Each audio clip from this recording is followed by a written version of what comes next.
King Vegeta signing on, and I want to talk about Lucy versus Carnage.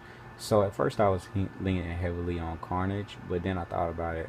Lucy's like her durability is not as high as Carnage, since Carnage is able to come back from being like sliced in half and all that shit.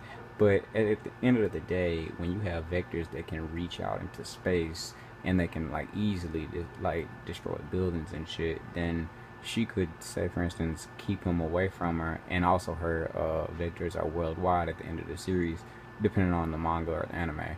Whichever version of Carnage they're using also depends in this fight, because there's some Carnages that can spread himself to all over the city, which, I mean, if her vectors are worldwide, then she has the advantage.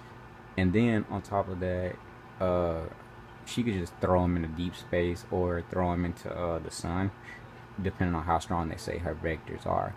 And Carnage, I mean, he does have the strength edge, but I don't think in a fight like this, strength and durability is gonna matter, but strength not too much.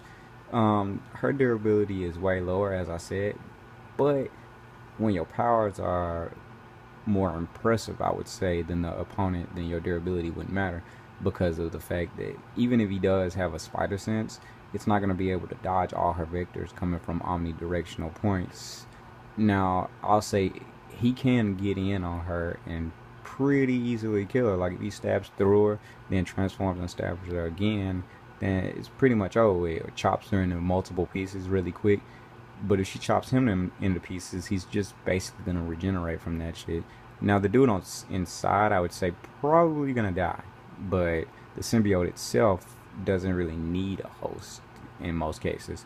And Carnage is immune to sonic attacks and fire attacks, but I just think it depends on the level of how much you hit him with. Like if you throw him in the sun, it's pretty much over with for him. Now I'd say if I'm betting a man, it goes on Lucy. But if it's some they pull some bullshit like, oh, he cuts her horns off or some shit like that, then that's pretty bad. Also, I think if she uses her powers too much, it might hurt. But that's just speculation on my part. King G, signing off.